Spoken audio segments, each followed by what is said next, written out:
Hello! In this video I'm going to be discussing the problem of evil, its two main formulations and some Christian responses to the problem. So in general, the problem of evil is just there is an all-good, all-powerful, all-knowing God, according to Christianity, yet evil exists. There seems to be some sort of disconnect there. So then the argument would conclude either that God is not those things, not all-powerful, not all-good, or that God does not exist. So there are two basic formulations of the problem of evil. The first is called the logical problem of evil. And the logical problem of evil claims that God, as Christians say God exists, is incompatible with evil. So the argument goes, God is the source of all being. God brought everything into being. God sustains everything that exists. Second, God is all good, all powerful, all knowing, etc.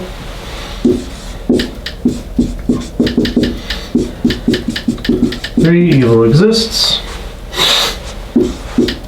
Four, God from number two would not allow evil to exist. Therefore, God does not exist. So you can see here, this argument, it claims to show that God, as Christians envision God, is incompatible with the existence of evil. Now this logical problem of evil sort of has a traditional Christian response that essentially all atheists and theists accept solves this problem. And this is known as the privation theory of evil.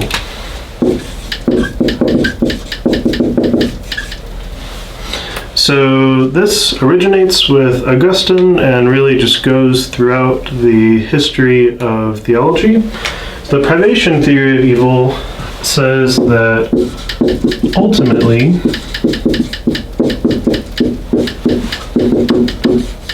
evil has no existence of its own. It is rather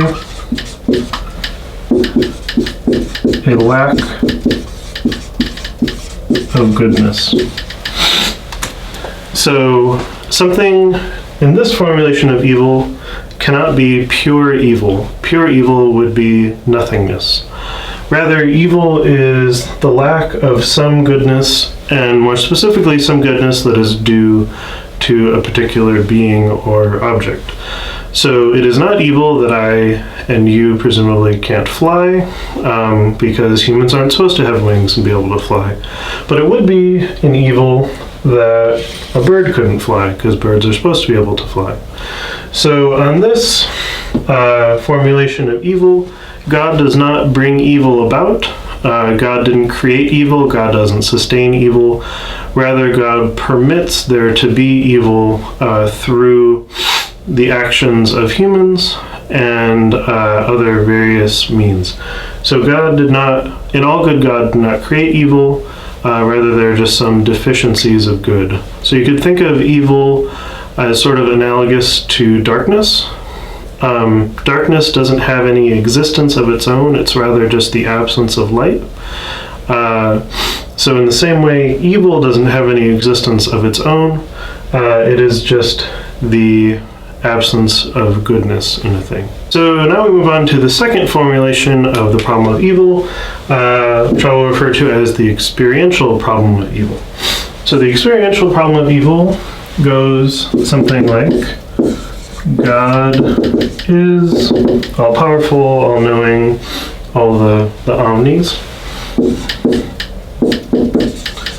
there is a lot of evil slash suffering in the world.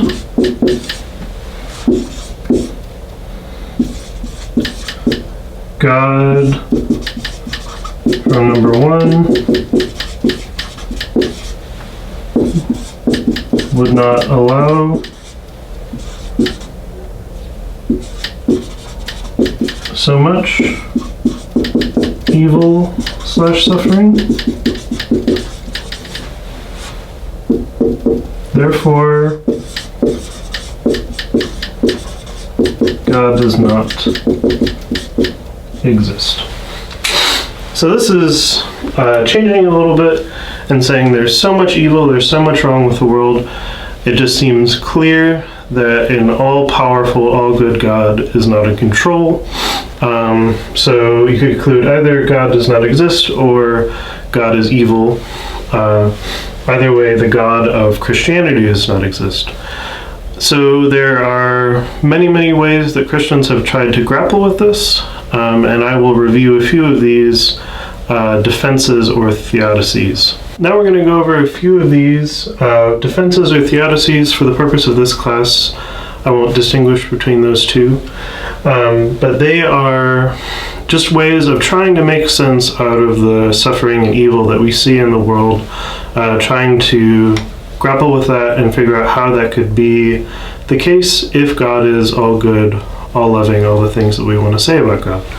So one possible way of dealing with this is to drop a divine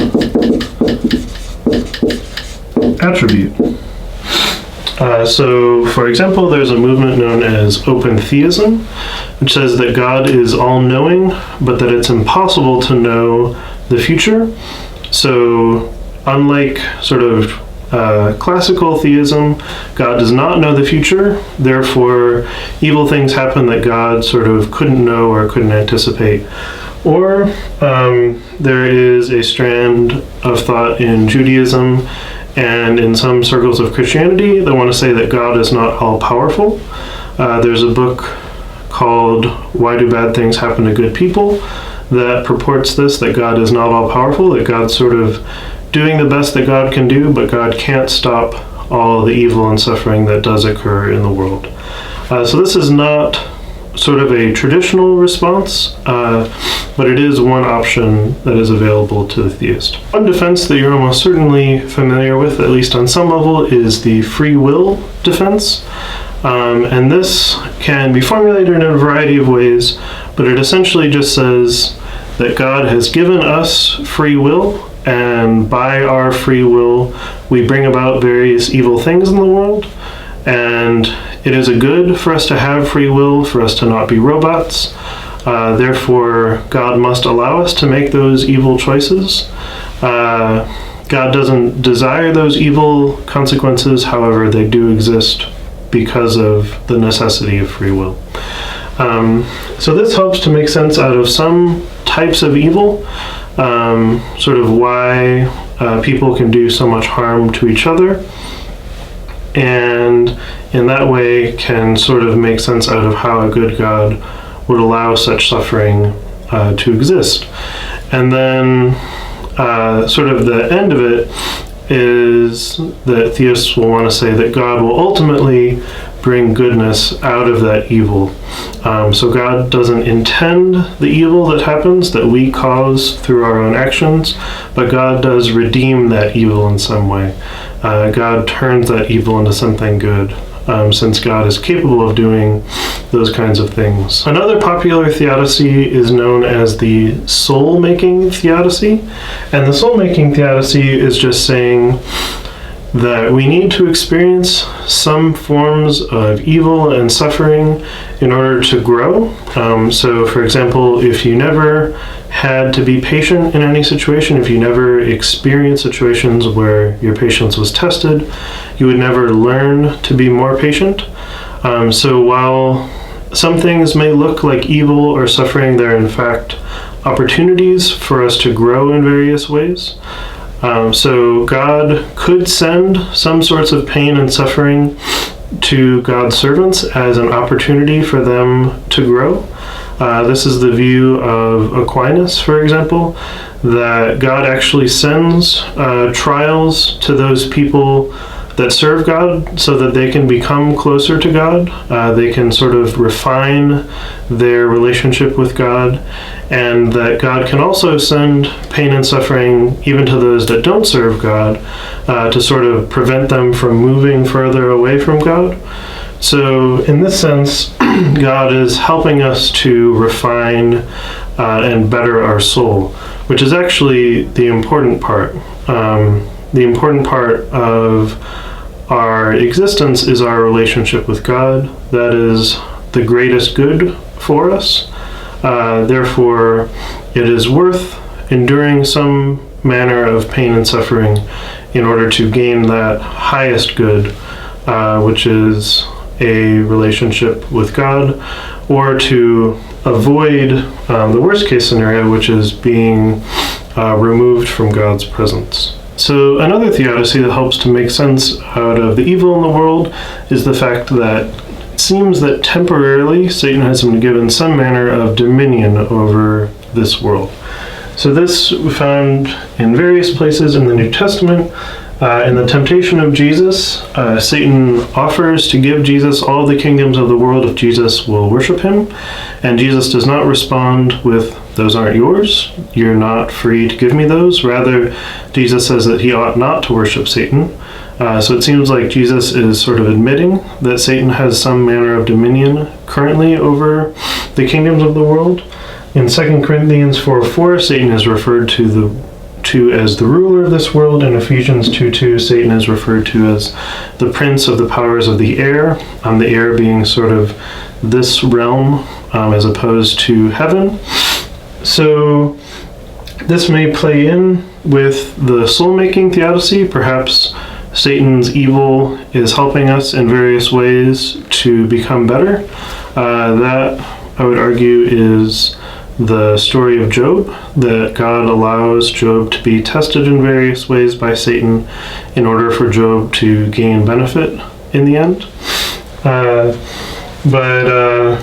sort of regardless of why Satan is allowed to have this dominion, it does seem to be present in the New Testament texts, and it's one way of helping to understand why evil things happen in the world. The last theodicy I want to discuss is referred to as the natural law theodicy, and this is just the idea that there ought to be consistent natural laws in place so that the world makes sense and that we can make sense out of the world. This is a good overall, but it does result in some negative outcomes. For example, earthquakes, tornadoes, hurricanes are all a result of various aspects of natural law. So these are problematic. They bring about problematic circumstances, but the natural laws that bring them about are good and necessary for the universe to make sense.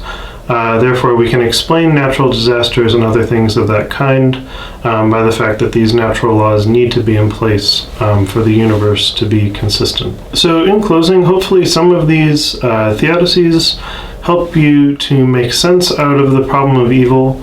They are not intended in any way to try and reduce sort of the experience of suffering or evil in the world. I don't think that that is beneficial at all, to try and mitigate that, to say, oh, suffering isn't really important. Suffering is important, and we all experience it to varying degrees.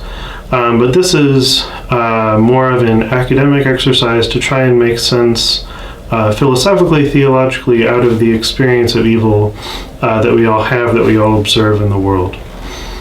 So moving forward, we can, I think, employ some of our faith here, faith being trusting that God, who is good and has been good in the past, will continue to be good in the future, and that God can work things together for good